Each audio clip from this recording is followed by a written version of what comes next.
Hey everybody, it's playoff time and the road to Vegas goes through San Francisco and Baltimore. And BetOnline is your number one source for playoff football odds, stats, trends, and line. What's up, y'all? It's your man, Lloyd Spencer. Listen, with everything from points, spreads, to hundreds of player performance props, you need to go over there to BetOnline. They got everything you need. Head over to BetOnline today. Stay updated on all the action. It's BetOnline. It's where the game starts. Tell them we sent you.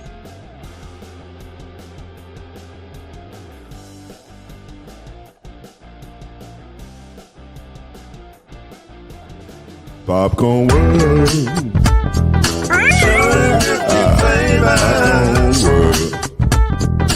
Popcorn World. Yeah.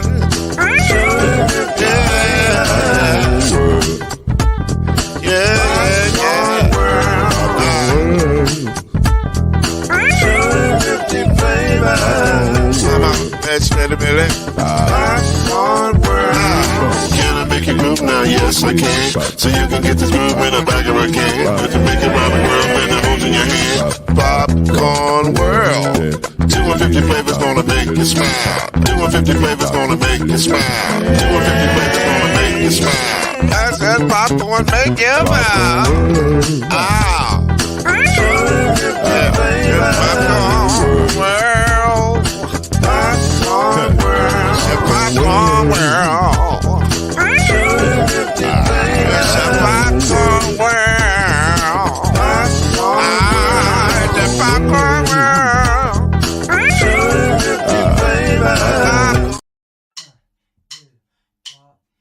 You're now listening to BLEAV in the ACC with Heisman Trophy winner and Florida State legend, Mr. Charlie Ward, Wave 3 TV, and Fern Creek Hall of Famer, Kendrick Haskins, and Mr. Talking Noise himself, and of course, Mama Noise's man, Lloyd Smith. And now, it's time for BLEAV in the ACC.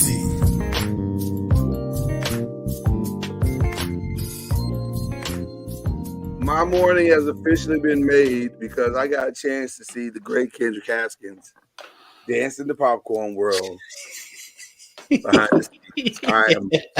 My morning's already been made. I saw him back there. I did that just for you. Charlie, he was getting it. Was he doing the pop? He was popping. In my mind, I said he need to go take that on the road. I like it. Popcorn world. It just takes over your soul. Popcorn world. It does. It takes over your soul. That's very true. And just like BLEAV in the ACC, it takes over your screen right now. We're glad to be here with you. The great dancing machine Kendrick Haskins is here. Charlie Ward. I don't know if Charlie Ward dances or not. He might.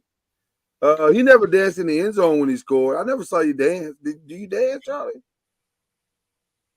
No, I was a Debbie Downer or Lamer, whatever you want to call it. I was the one that gave the football to the referee. You're a hand of football. You've been there before.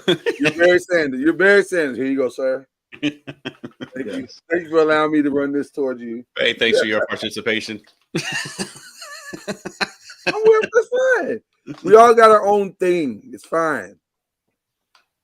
We all got a thing. Me, I'm a skit guy. We're gonna put a skit together, like a whole full production. like the Dolphins. Right. We'll put the whole skit together. We've worked on this for weeks. I love the celebrations, but it does crack me up to think that these grown men take that much time out of their day during the practice week to come up with a dance when they score. Oh, man. I mean, think about it intensely. Like, first of all, you're moving the wrong way. You need to go left. I'll go right. You see what I'm saying? Right. Like Tyreek Hill's like Paula Abdul. Like, y'all got nothing else to do this week? Like, what are y'all? Like all these football players, all of a sudden Debbie Allen, the world's greatest choreographers. nothing like seeing a 350-pound dancer. Football players are the Lizzos of Shout out Christian Watkins. There you go. All right, let's get into this thing. We're glad to be here with you today. Man, as you can see, we're in a great mood. It's not hard to be when you're watching some great stuff on TV. You're watching great sports, man. This is the greatest time of the year. Everything is good. College basketball is rolling. The NFL is at its height. Hell, even if you like the WWE, that was fantastic this weekend. It was really good. So it's just a wonderful time in the world of sports right now.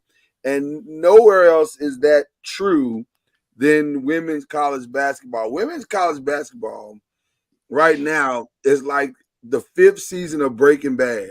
You know, this is escalating to something really legendary, and it's been super good.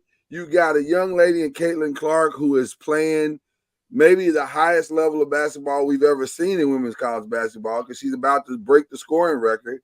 And I think now this is where I get confused. Is she number 2 all-time scorer for winning or number 2 all-time scorer? She's number 2 all-time scorer, right? Or is this the record that was held by Kelsey Plum? I think she's the number 2 all-time women's scorer. Oh, the women's scorer. I could be wrong. I could be wrong. But I think she's sometimes they'll put the women's scorer, and sometimes they won't, which I get it because I think they're trying to send a subtle message or whatever. Well, Angel McCautry is the all-time leading scorer, period, at U of L. Okay, so I think it's all-time women's scorer, but still, quite an impressive display she's putting on right now.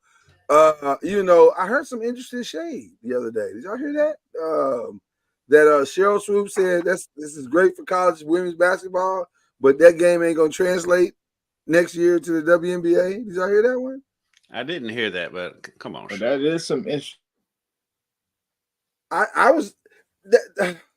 don't think every part of her game currently translates, but I think shooting is shooting, right? I was going to say, I don't remember an era of basketball where shooting didn't translate. I was going to say shooting should translate, I would think. It usually does, especially when you can shoot from anywhere on the floor. That's kind of like, I remember Zion's, his 1 year at Duke, and they played Kentucky, and they game up in Indianapolis when they beat Kentucky by like 100. Uh-huh. And Scott Pollard, of all people, was sitting right behind me as I'm shooting the game. Right. And at one point, he said that Zion Williamson's game won't translate to the NBA. And I'm like, sir? Someone powerful and strong that can jump out of the gym usually translates. And yeah, it's translated. It just hasn't sustained. It has translated. Yeah, that is. When he's healthy, it's translated very well. Right. When he's healthy and underweight, he's never been that. Right. But when he's been healthy, it's fine. Last year was what? They was either first or second in the Western Conference last year. They were first or second in the Western. Yeah, they played well. So I'm not sure what he meant by Scott Pollard meant by that. I'm not sure what Cheryl Swoops means by that. I'd have to read. Obviously, it was a pull quote for an article, so I'd have to read the entire context what she meant by that. Yeah, but maybe she meant defensively or something. Well, listen, Caitlin ain't known for her defense. She's an okay defender, but she's gonna get cooked. That's just how it is. When you first, and that's how it is in any professional league. When you move up in any level of basketball. Like listen. Well, I was gonna say any sport period. Like it's just there's an adjustment from what you've seen in the minors or the college ranks to what you see in the pros. So I think she's gonna be perfectly fine. I think she'll be okay too. I'm not that concerned. I know Cheryl seemed a bit miffed by her, but I think the rest of us are like, yeah, she'll be okay. So with that being said, we're looking at the potential of something really great here coming down the stretch. I can honestly say I don't know who the best team in college women's college basketball is. I can't say I think it's pretty obvious in South Carolina. No, see, I knew you were gonna do that. They won. I don't know if it is obvious. You think it's who? They won at LSU. Yeah, but okay, but to me, LSU has some obvious holes. I do agree with you there. I've got a feeling that LSU may not make it to the Final Four. Say that one more time. I'm sorry. I've got a feeling that LSU may not make it to the Final Four. To be honest, I can see them getting knocked off beforehand. That's what I'm saying. It's like they've got chemistry problems. But that being said, South Carolina does have the best win so far this season. Well, yeah, I mean, listen. When you factor in the environment there and all that stuff. Right, I won't take that part from them because that's a good win regardless of whether LSU is LSU or not. But I'm going to say this. I've watched South Carolina play, and they appear to be really, really good. Like, they look like the team to beat. But their middle can be dominated. Like, this ain't one thing that you find out real quick in this game. That ain't Aaliyah Boston. Right. She's good. The young lady is good, and I forget her name. Cardoza. Cardoza, yeah. She's very good, but she's not dominant in any way. She's just tall. She's really tall, and she gets to the ball decently, but she doesn't have the physicality of Boston. She doesn't have she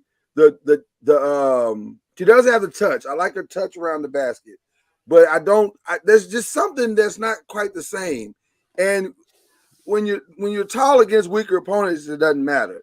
But when you're tall against equal or greater value opponents, and there's some bigs out there that I think are better, this could get interesting real fast. So I don't know if they're the best team in women's college basketball. And I say that to say also, maybe the best team in women's college basketball is in the ACC, because there are 6 teams for sure that are going to make the tournament, and all of them have great components to go win and make a run. Every single one of them. So the grading for this one was kind of weird to me because you almost had to lump everybody into sections, and this is the A section. And then this is the B section. And I don't know. And I think there's probably some obvious C and D, but they're not like most of the teams in the ACC are getting an A and a B, in my opinion. Okay. I mean, it's definitely one of the stronger conferences in the country this year. I think it's pretty much between them and the SEC. I just want to give a quick. I know we're not doing a shout out, so I do want to give a quick shout out to my boy Sam Purcell, head coach at Mississippi State. Was a long time assistant at U of L. Actually coached Haley Van Lith when she was here. Yeah. And shout out to Mississippi State for pulling off that big upset, their first top 10 victory under Sam Purcell, and they knocked off LSU the other night. Yeah. So, and when you talk about one of the great characters in college basketball, I'll wait till he gets that thing rolling. Oh, yeah, for sure. Because Sam Purcell is a hilarious person. So I can't wait to see them get it rolling so the whole country can see the person that we know. And he's players are going to want to go play for him because he's just a great person, and he's funny, and he can relate to the younger generation. So watch out for Mississippi State rest of this season and then going forward the rest of the season. So let's take a look at what the conference right now as a whole, which I'm going to be honest with you. If you'd have told me that Louisville would be sitting atop the conference at the beginning of the year, I wouldn't have thought you were crazy, but I wouldn't have believed you either. Yeah, I'm with you. Yeah. Because it's just it was entirely too much turnover. You lose a massive piece like Haley Van Lith, and you think, well, surely you're going to take some steps back. But I'll be honest with you, I think in a lot of ways, they're much better. I know they're better defensively than they were last year for sure. But they may also be just overall better because you can't really key in on a particular part like you could last year. And everybody else seems that sharing of the wealth, if you will, is paying massive dividends. So I got to give my man Jeff an A, right? I got to give him an A, maybe even an A plus for turning the roster over as well as he did. And they look good. They look good. What would you say on that one? So they play Syracuse tonight, so they have a huge test at home tonight. That'd be good. It is different. I asked him yesterday. It's like, what's the difference in coaching a team that's more, where the points and shots are more evenly distributed than they were when you have, like a Haley Van Lith or an Angel McCautry and things like that. And he said the biggest thing is for the players to have the confidence to take shots. Taking open shots, and not used to necessarily being in that role, especially down the stretch of games. Then, of course, Jeff had to be Jeff, and he goes on to say, "Take shots that you practice, and then don't come down and try to be Kareem Abdul-Jabbar when you haven't shot a hook shot your whole career." Right.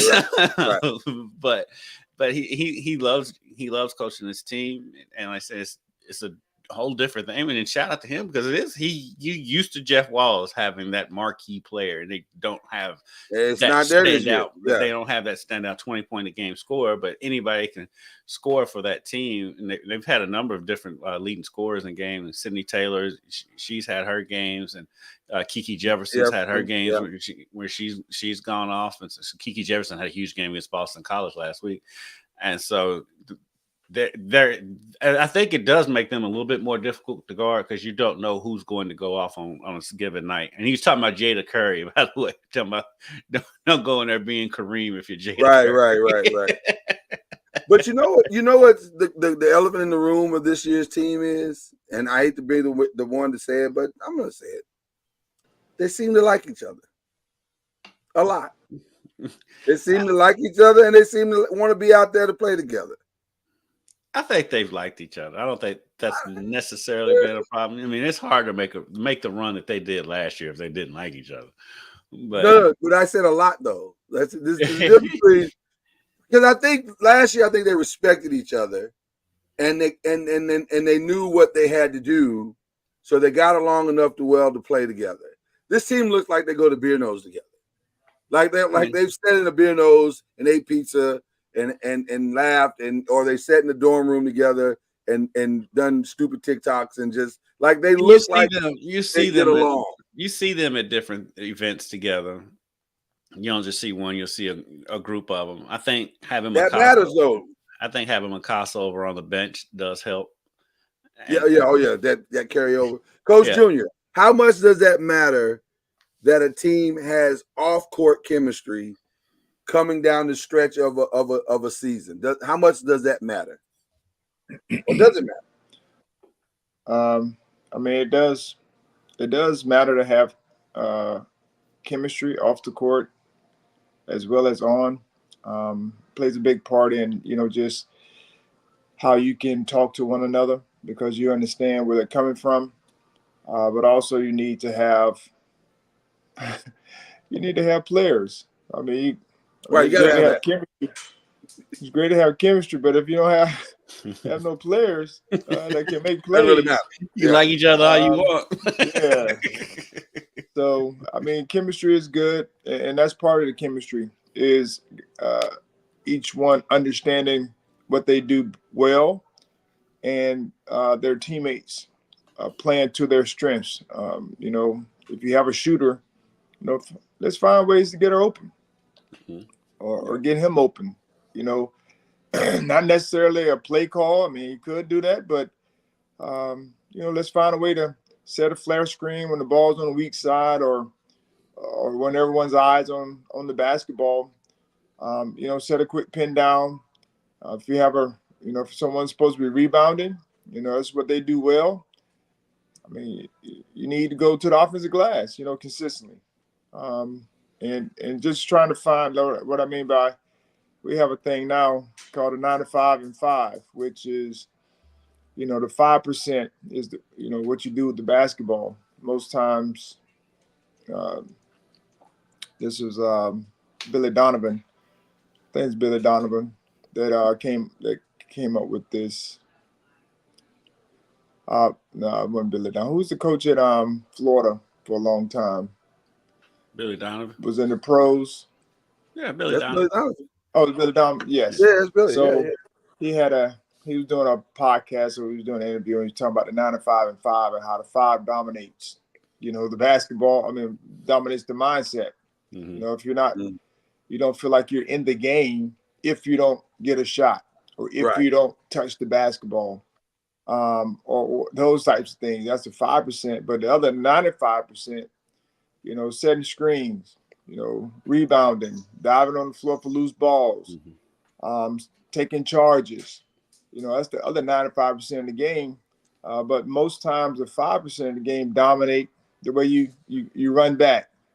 Dominate your attitude, your mindset if somebody miss you, all that kind of stuff.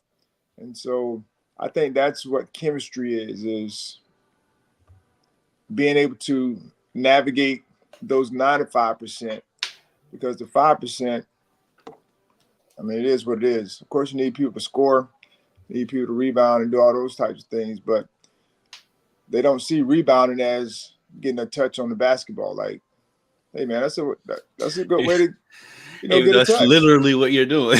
Right, exactly right. You know what's interesting? You bring that up because, and I don't want to spend too much time, but we can move forward. But like, that is to me, you just described Olivia Cochran to a T, because I think I've always seen potential in her, but I always wondered, could she ever like put it all together to where could she have a career beyond Louisville? And this is the first year where I can say, okay, she probably not a first rounder, but every team needs a do everything person. Every team needs a dog that can come off the bench. Maybe she kind of reminds me of a female PJ Tucker. Like, I'll come in, I'll grab your rebounds, I'll dive on the floor, I'll block some shots, and I'll shoot a few open shots if you need me to. That might be enough to get her a look for the first time. This is the first time I've seen her and said she now thinks she can play at the next level. What do you think, Ken? Oh, will come in and do the dirty work. She can be the Charles Oakley of your team if you wanted to be. I mean, you don't want to run up on O, and so, but she hasn't. She low key O has added something to her game every year.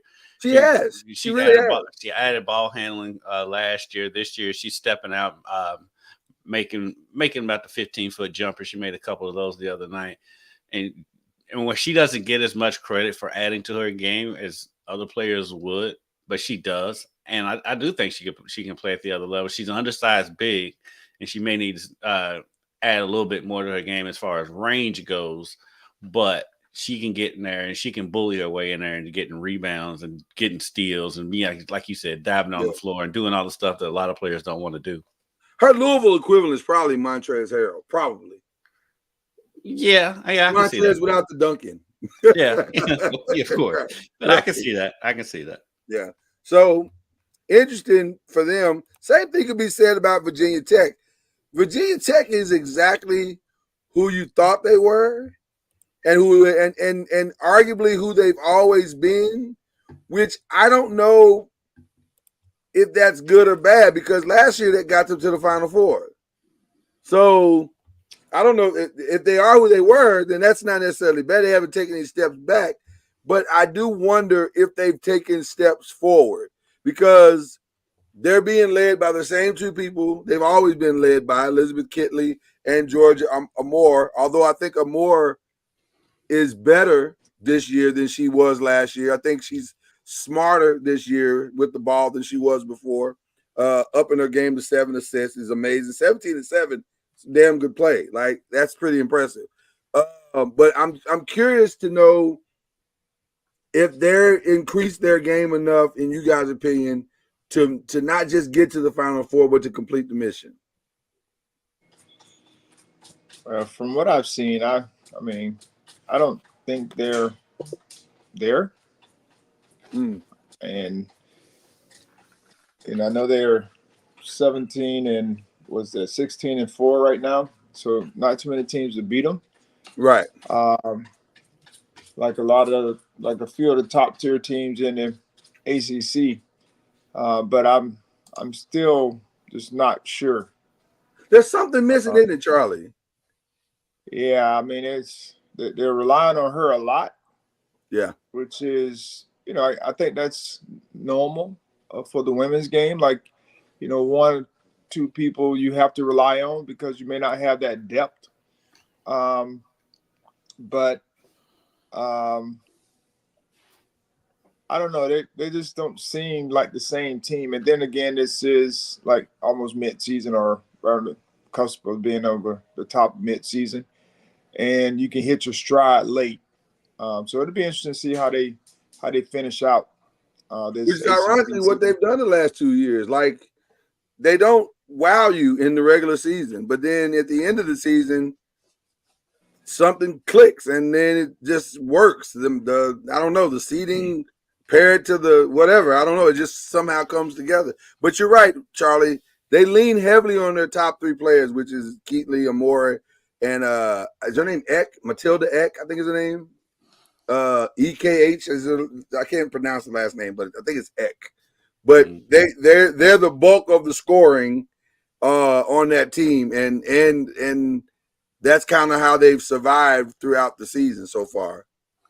I mean, when you have a player like Kitley who's going there and averaging 22 and 11 a game, right? And she's almost at a steal per game too, and she's getting 2 blocks per game. You can do a lot because it's not many teams with a big who can compete with that. And so I think in ACC play, everybody knows each other. I think with which Virginia Tech helps Virginia Tech, especially when it comes to tournament time, because they do play a different style than everybody else. When they get into the tournament, teams don't know, they're not expecting what Virginia Tech does, especially defensively, and it throws them off. And then you have someone like Kitley who can go in there and she may go off at 30. Yeah. So that makes they're one of those teams that may or may not get to the ACC championship, but can make a serious run at the Final Four because of the way they play. So you also mentioned, and again, I give Virginia Tech, I probably give them an AA minus. I mean, they're you can't downgrade them because they haven't done anything to, not be as good as they've been. So, I'd have to say about the same. So, but I'd also like North Carolina has been playing well. Syracuse has been playing well. Even Notre Dame, I'd say, has been playing well. So those are my also A students. The one surprise to me, if I'm being honest, is NC State. I didn't see that coming. Like, I didn't think they'd be this good, this fast, and they are a legitimate threat not only to win the ACC, but also to make the Final Four and maybe even the final game. They look dominant. Now, ironically, their only 2 losses are to Virginia Tech in a 1-point loss, just a 1-point loss, and to a weird loss to Miami, which I'm not sure what that was about, but they play a really strong. They have played a really strong brand of basketball. Now they got a tough stretch in this second half of the season because coming out of this week, or was it tonight actually? It starts tonight for them. They play North Carolina, then they got Louisville, then they got Virginia Tech again, and then they got Notre Dame coming up, and another one against North Carolina. So they got we're going to find out exactly who the Wolfpack are in these next 10 games, but they're interested, Charlie. Yeah, man, it's mid-season, so the top tier teams probably going to drop a few more here and there. And when you talk about NC State, they weren't the team that everyone's kind of talking about, being in the mix. But they have proven themselves, according to their record, proven themselves to be a contender. Yeah. And when you lose close games, that's a good sign, of a good team.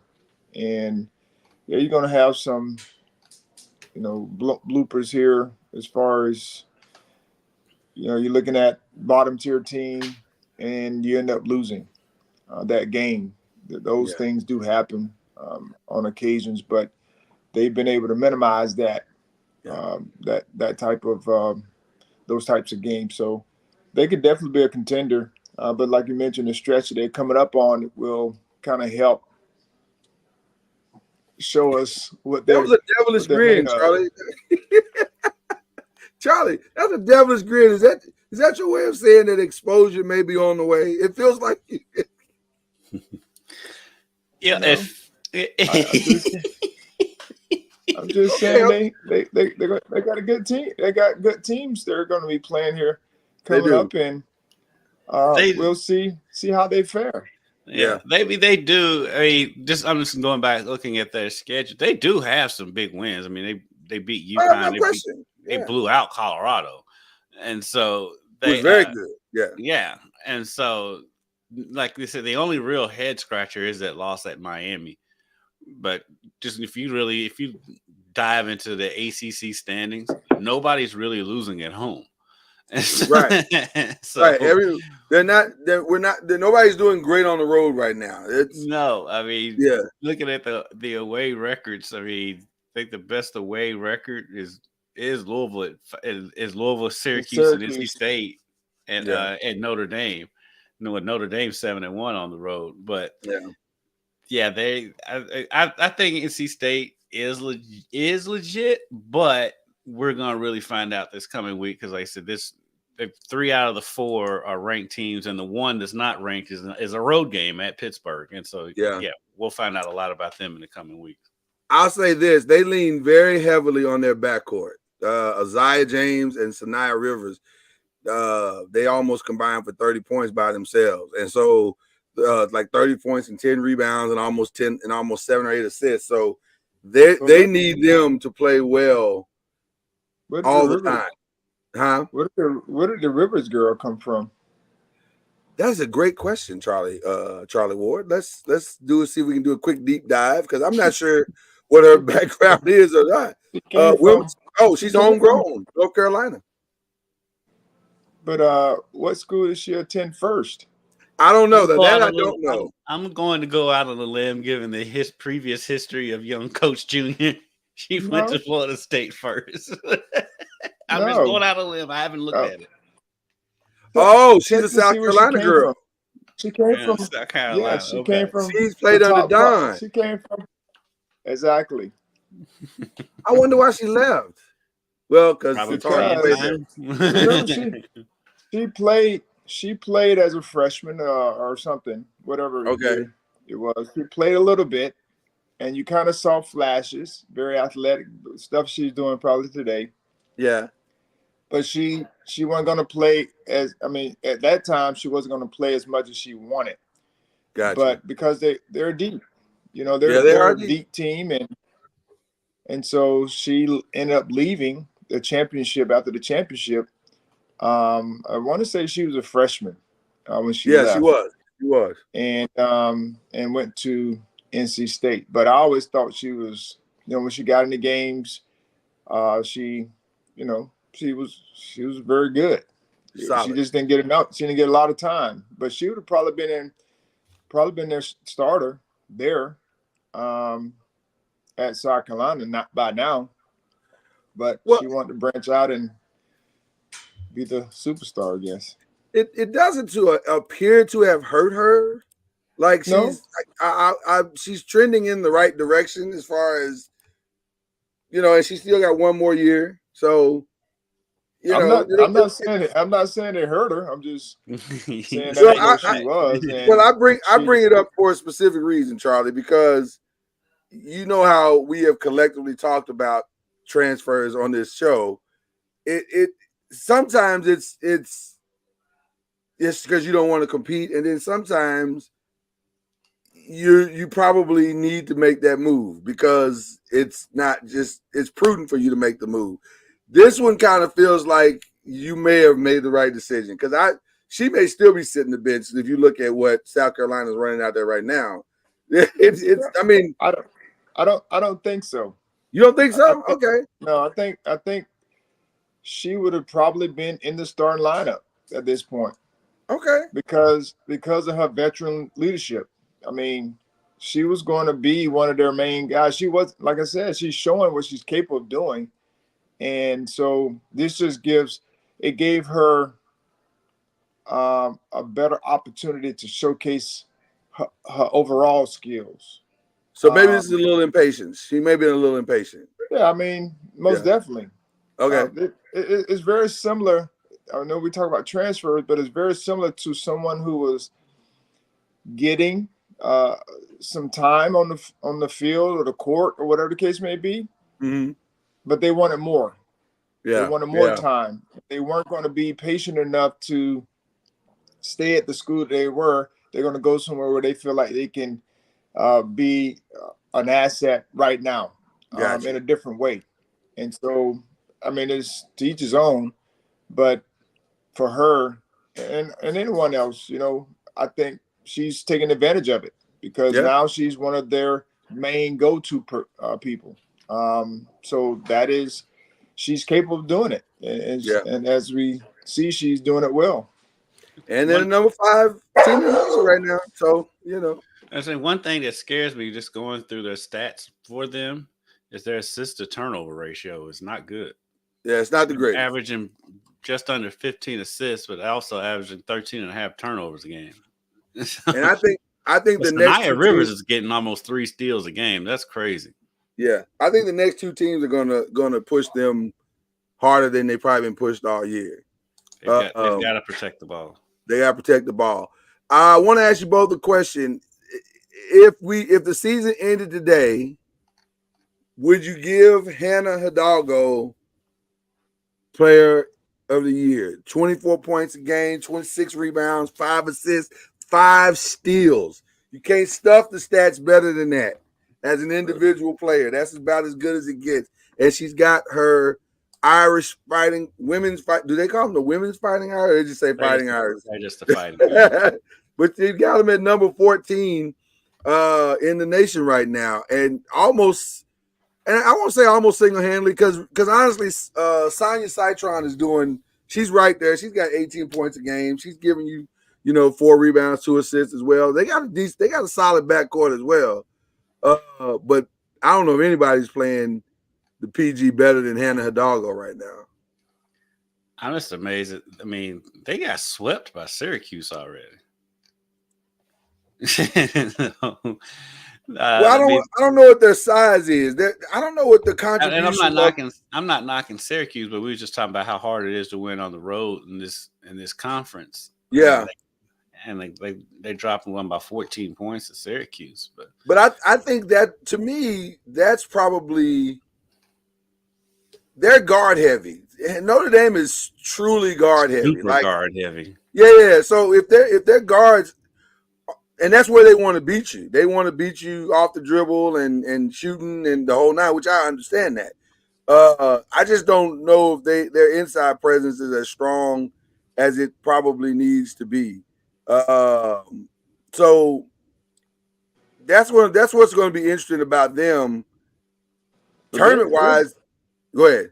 They're still missing like their other. She's out with a knee injury, right? Yes. Yeah, she's still out. Yeah. Is she expected to come back this year? I thought she was, but if she's not back by now. I was going to say, because I would think by now she'd be, because this is about the time she hurt herself, right? Like this was. You know what? She got hurt that last game of the season.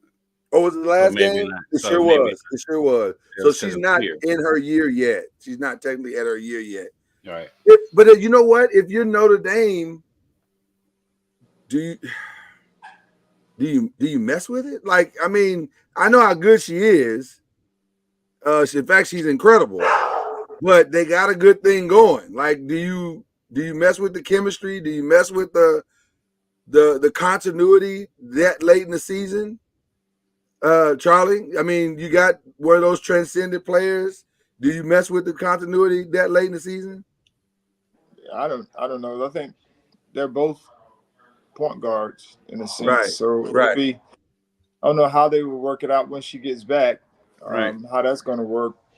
Maybe they're playing together, but you're going to have to surround them with shooters because they're both, in a sense, very similar. Yeah. As far as looking to get their teammates involved. So it'll be interesting to see how that works. But just from the little bit I've seen from Hidalgo, she is special. But she Yeah. definitely will win the freshman of the year. Oh, Yeah. no We do question. know That's that. over. Yeah, that's over. Yeah, that's Without over. question. Yeah. Yeah, without Yeah. question. They do turn the ball over a lot, but for them though, I look at it a little bit differently because of the style they play. Right. When you get up and down the court, you're very guard heavy. You're gonna have turnovers.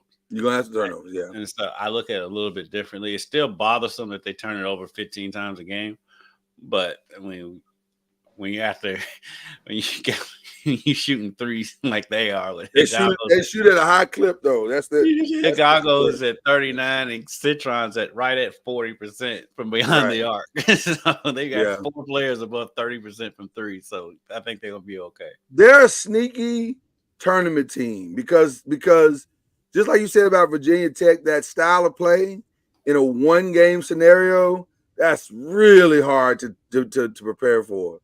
On the other end of the spectrum, though, for Notre Dame, though, when they meet a team that's heavy inside, they're gonna get killed. They are going to get killed. If a team has a good inside-out game, Notre Dame's gonna be in trouble. They're gonna get killed. Charlie Ward, they're in your backyard. How's your mentee, Coach Brooke, doing? Are you happy where she is and where she's got your Seminoles? I have her in the B. That's my first B plus. Is the Florida State Seminoles? Yeah, they may have a good showing. They had a tough stretch where they lost like 3 games in a row. One to Virginia, where young lady went off for like 35 or so points. She single-handedly beat them, and then they were up against Syracuse at Syracuse by like 18 or some points, and then that fair young lady went off. So that's where they've struggled. They were up on Virginia at home, and then they allowed them to come back in the second half to win that game. So they had a stretch where they were struggling. Lost 3 in a row, as I mentioned, and then they had a good road win the other day against Georgia Tech to get them back, on track. And then I think they have a week off of games. They didn't play this week. They may play Saturday or Sunday. Right. Play Saturday. But Saturday against Miami. Sunday. Yeah. So Miami. What's her name went off the other night? Which Anaya. Yeah. Anaya went off to be able to carry us, and that's what we need her to do. She was scoring and she was assisting, and then we just need to get others involved. Kiki, she is a special talent, but sometimes they don't give it to her or look at her. And then when they do give it to her, sometimes the games that I've watched, she's, missed quite a few easy, what we consider easy. Now you said Kiki layups. Did you say Kiki? Yeah. Yes. Who is that? Michaela Thompson that you're calling Kiki? No, it's number 21. I have no idea who Kiki is. Is this the What's number 21's name? Huh? No, that's 22. 22. I almost want to humble flex you. I almost want to humble flex you on that alone because I have no idea who Kiki. And her name Kiki? No, you're probably right. You probably know them. It may not be. You probably know them personally, but I don't know. I was like, no, who's Kiki? Yes, I think it is nobody close. Timpson. Her last nobody name obvious is Kiki. Michaela Timpson. It's Michaela. Okay, that's what. Okay, I was thinking. I said it's got to be Michaela Timpson he's talking about. Okay, well, they call her Kiki. I've never called her Kiki, Charlie. I'm just going off what I hear. They call her Kiki. This. We may have to have a meeting after the meeting. I don't know if we're gonna do it today, Kendrick, but we're definitely gonna have a conversation after the show about that. That felt real humble flexes. I don't know. That's right up there with Al. Because nobody calls her Kiki. I don't know. Yes. You go to the games, everyone calls it Strike out Kiki. Kiki on the bet. I'll give them that, but that's that again. They even call her that on the Are they saying Kiki on the during the broadcast? games. Okay, all right. We're gonna start you out on that one. That's one on the line though. I'm gonna be honest with you. But You know what? Tell me what they call her. You know what? After thinking about it, I'm gonna side with Charlie on that. That might be I'm not right. He swayed me back. I gotta give you because maybe we're just not in the loop. I just hadn't heard Kiki. I was like, I don't see a Kiki anywhere on here. Okay. But listen, they're playing fine. And I think they're gonna be fine. But I think you said the key thing. They gotta have that inside outside presence between Tanaya and Michaela. They can't, or Kiki. They can't not have her. I don't want to say take games off because I wouldn't say she takes games off.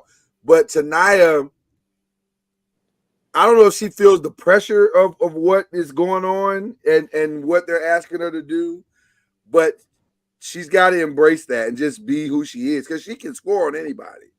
But she's got to do it because when she's not doing it, it's felt.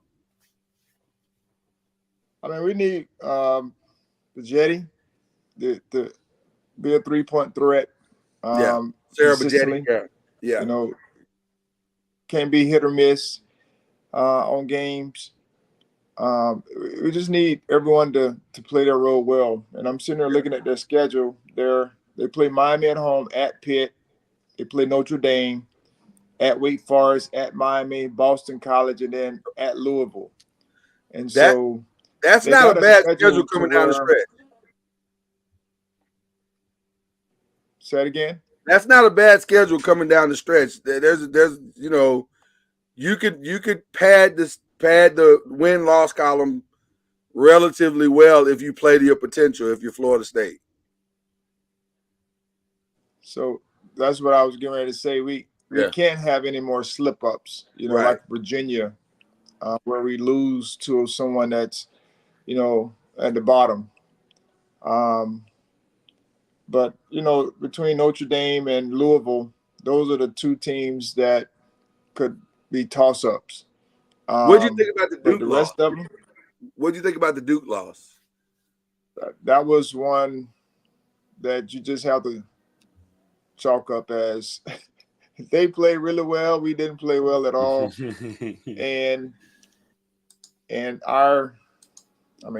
Once it got going downhill, it was going downhill really, really fast. Because Duke was making all types of shots. People which that you didn't think make shots made shots. Yeah.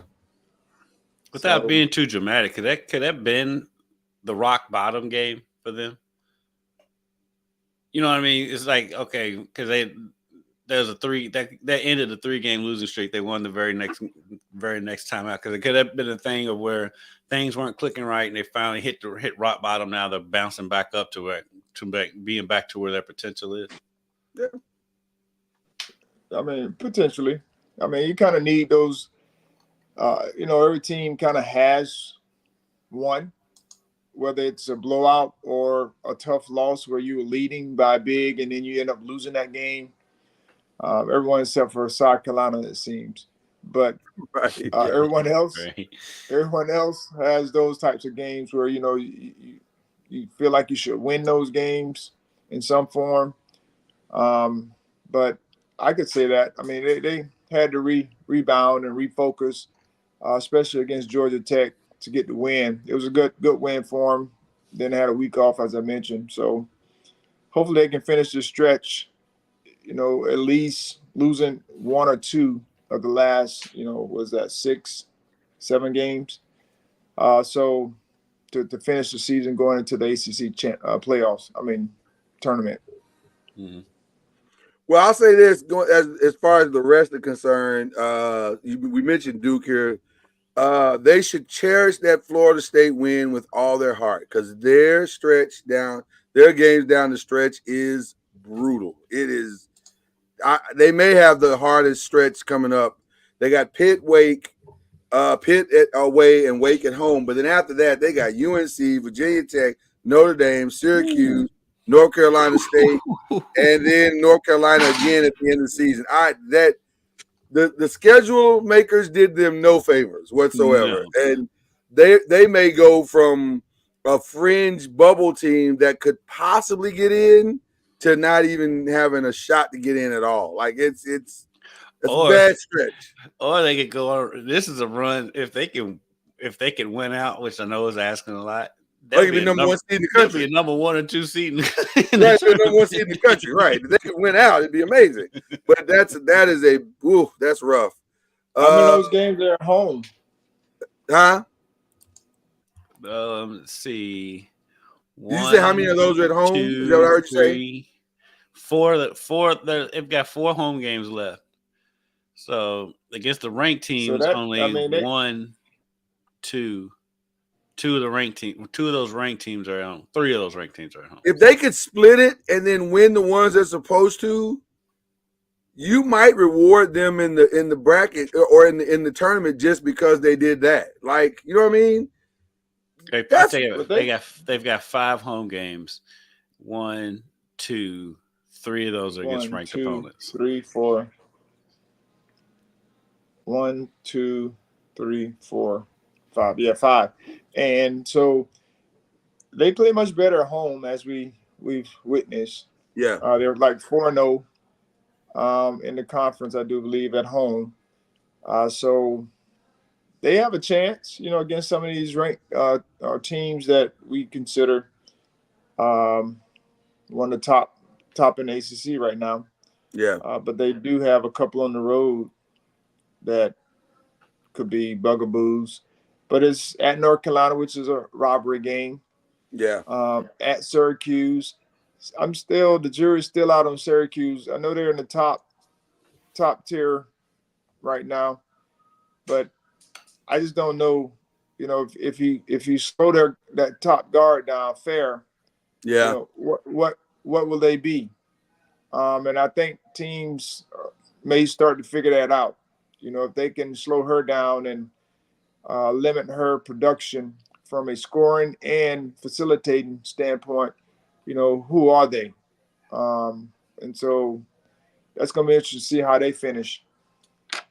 Well, tonight, here's the thing about Syracuse too. Schedule-wise, they can kind of pad it a little bit too. Their toughest opponent is Louisville, NC State, and then a scrappy Duke team. And then Miami is, I guess you can throw them in there because they're fighting for their playoff lives. So, but it's a schedule that where they're already at 17 wins. So if they can get maybe 3 more somewhere, they definitely got 3 in there somewhere. Yeah, especially when you factor in. Yeah, that's probably enough to get them in. But realistically, taking a step back at the whole landscape, it's not unlikely that the ACC could get 8 teams in. Like that's very realistic. Yeah, that's not wild to say that. Yeah. I mean, could you look at it? I mean, just going back, looking at the standings. Give me 1 second. Yeah. I mean, Louisville's in, Virginia Tech's in, NC State's in, Notre Dame's in. Most likely Carolina's going to get in. Like I said, Syracuse, they'll get over that 20-win threshold, so most likely they're in. Right. Florida State got a little bit of work to do, but I think they can get in. So that's what 1, 2, 3, 4, 5, 6, 7, and Duke's going to have to do some work, but they can get in with the opportunities they have going down the stretch. They could get in. They'll be on a bubble team, but that's 8 teams right there. Yeah. That's what I'm saying. I think the X factor is probably the Duke, who emerges out of that Duke, Georgia Tech, Miami group, and can get hot a little bit, if you will, to grab 6, another 7 wins. Because the way the ACC is this year, because with there being so many ranked teams, and like Jeff Walls has talked about this the last couple of weeks, even if you're at the bottom of the conference, you have opportunities, to get some big wins that can get you into the tournament. And so you can rattle off a couple wins at the bottom of the conference and be right back in the middle of the pack because the teams are not separate. separate. Not if you Wake Forest. Well, not if you're Wake Forest, Pitt. But like Boston College, Miami, like I said, Boston College, Miami, Georgia Tech, Duke, and Florida State, they can make it interesting. They could go on have a good week and be right up there in the mix. So yeah, I think you're definitely getting 7 and possible 8. Are the potential Final Four teams out of the ACC, are they the most obvious that we've already discussed? I'm very curious to see what NC State's going to become. I'm very curious. Is this real or not? Because in the conference, it looks like it's not real because they have the 2 losses. But in the nation, it looks like it's incredibly real because they only have 2 losses. So I'm very curious to see, are they the real thing? I'm a big balance guy. And so I think out of the teams, I think NC State probably has the best shot. But I mean, not NC State, Virginia Tech. Virginia Tech, yeah, Virginia Tech. I think they have the best shot because they do have the inside outside, especially when you have a big in the middle that's as versatile as she is. I think Virginia Tech may have their best shot of a Final Four run. Outside of Louisville making another crazy run, which we've seen that plenty of times. I'll say this, and this is a weird statement to make about this Louisville team. In some ways, they might be better simply because their defense travels. That's one thing that you can take on the road with you packing a bag and it'll, and be successful. Their defense travels, and guess what? They have enough offense. It's not dominant, but it's enough to complement a very good defense, and that might be the formula. And I know that's not the traditional Jeff Walsh formula for getting to a Final Four, but he may have to try something a little different this year. Yeah, I mean, it's a totally different team for him than he's usually had, and they are defensively. But at the same time, though, when I look at Virginia Tech against them, that's the type of team that scares me against Louisville because Virginia Tech could dominate them inside. Right. And so I do worry about that, and I like Virginia Tech's balance. And so I just think out of the teams that I've in the ACC, I just think Virginia Tech has the best shot up. Even though Virginia Tech doesn't score very many points, no, but they only give up 60 points a game. So I mean, like you said, defensively, they're right there. Them and Louisville are right there with each other as far as opponents' points against them. Virginia Tech gives up 59.9, and Louisville gives up 59.4. So you're gonna have to be physical to beat either one of them. So the first one to 60 wins. First one to 60 wins. Well, we'll find out a lot about both those teams here in the coming weeks because they're on collision course to play on the 18th of February. But before we get to that, we're going to find out something tonight with Syracuse, and then this weekend with North Carolina State. We'll find out just how good they really are. So Louisville's got a nice little stretch coming up here too. Now this is they're not a foregone conclusion as to the number 1 seed in the conference, but it will be interesting to see if they can hold on to that top spot going down. Syracuse tonight. They're at NC State on Monday, and so that'll be huge. And then I'm saying, I mean, they're stretched too. They got Syracuse, NC State, Notre Dame, and Syracuse again right there in a row. Right. And then Virginia Tech, they're home against Virginia Tech on the 18th. So yeah, they've got a tough stretch too. But Syracuse is at Louisville tonight. Right. Yeah. And they play up there on the 11th. It'll be interesting to see. Like I said, Syracuse is that team to me that I don't know if they are. I don't say worthy, but I don't know if they're a top tier team. That's understandable. That's just me looking outside in, not really deep diving. Yeah. As I mentioned, just the fair young lady, she's very good, and she makes them go, which is what, like I said, most teams have a fair, that especially if they're at the top, that make them go, and they continue to make them go. I'm just curious to know, like, the back end of the season, will teams start making it tougher on her, and will that drastically make it tougher on those teams to be successful. Um, so that's why your South Carolinas, who's normally, top tier team, they have depth. You know, you never know who's going to beat you. Yeah. And they all kind of play that way. So it's Plus, just you be got to ask interesting to see yourself, how can you win? they finish. I was going to ask you, Charlie. Plus, you got to ask yourself, can you win with a 5'5" point guard being your top scorer? That's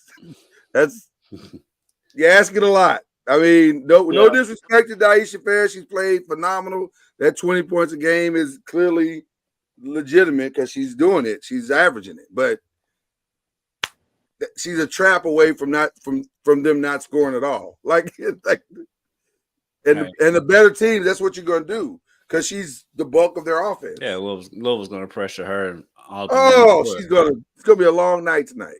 It's going to be a long night tonight for her. So I don't know. I agree with you, Charlie. You got to be impressed by what they've been able to do so far, but sustainability, we'll see. We'll definitely see. All right, so that's our little report cards given out to the women. It's some fun, fantastic basketball being played in the ACC right now. We don't have as much time as I would have liked, but I did want to talk a little bit about the Tennessee lawsuit. That was interesting. We say that next week because we'll be here for a long time. You're probably right, because the whole thing is mind-boggling. I let me just say this, and I won't get into it. I promise I won't get into it. I just need the NCAA, or I need the schools. Let me say it this way: I need the schools to probably get together and have a meeting and decide: do we need the NCAA or not? Right. No, do we need them or not? Not so much that. Let us rewrite these rules and policies that we have around transfer NIL. To me, Charlie, I don't even think they need to rewrite them. I think they need to write them in the first place. I was going to say, what are the rules? Because I don't know what they are. There's some rules that they're going by because people are getting fined and suspended and all those things. There's something written. Okay. See now, y'all. I didn't want to go here, but Dan, this is. It really does feel like they're making it up as they go. It's making it up as they're going along. Like, what are we talking about? Like this. I told you guys what this was. You did. This is a new regime coming in and trying to put their stamp on what they feel the NIL transfer portal should be, because the old regime was negligent in their making sure that there were no glaring unintended consequences when they put the transfer portal together, rules and regulations, and the NIL in at the same time, back to back. And it was like, hey, I'm just going to do this, throw my hands up, and let y'all figure it out. And guess what, Charlie? I don't know if I have a problem. I was just going to say this real quick. I don't know if I have a problem with the new regime wanting to put their stamp on it, but can you please let the rest of us know what you're actually stamping? Because right now it just seems like you just what is that stamp? What is this new thing that you're doing? It just make listen. I go back to I go back to what I said. They just need to go and rewrite the rules. Just go ahead and say this is what we're going to be doing moving forward. And you can't be going back to 2 years from now when that makes no sense. Come on, man. Everybody's doing the same thing. Talking NIL, listen, doing recruiting. And listen, if we're not going to have an honest conversation about what Charlie just said, then let's leave it all alone. Because you are not going to convince me, not even a little bit, that there's not every school has not prearranged their NIL deal before the arrival of the student. So what are we talking about right now? That's like the students are coming in asking what the NIL is going to be. That's part of the negotiation. That's conversation one.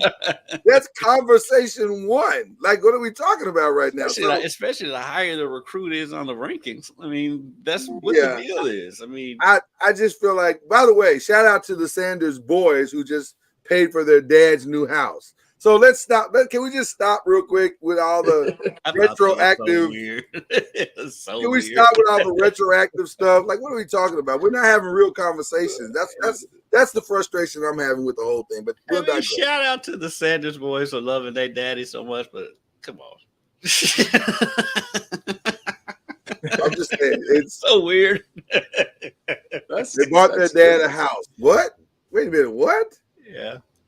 Are they? They haven't graduated yet, have they? No. Well, technically, Shiloh has graduated. Technically, he has graduated. That's not NIL. They do well NIL wise. They probably do extremely well. But they probably bought that off their allowance. That is the point. That is. We're not really sure what deal they are drawing from right now. It could be a personal Sanders account. Which account is coming from? Yeah, it's not really sure where that money's coming from, but it's just it's crazy right now, and it's not doesn't feel like it's gonna get any better anytime soon. So right. Anyway, okay. Shout outs, gentlemen. Who we shouting out today? I've got to give a shout out to my sister. I know better to release a woman's age in a public forum, so I'm just gonna wish my big sister a happy birthday today. Yeah, don't do that. Don't get in trouble. I know better. Right. My sister is tiny, but she's strong. And so happy birthday to my sister Rhonda. She's mighty. There you go. Shout out to Rhonda. Okay. All right.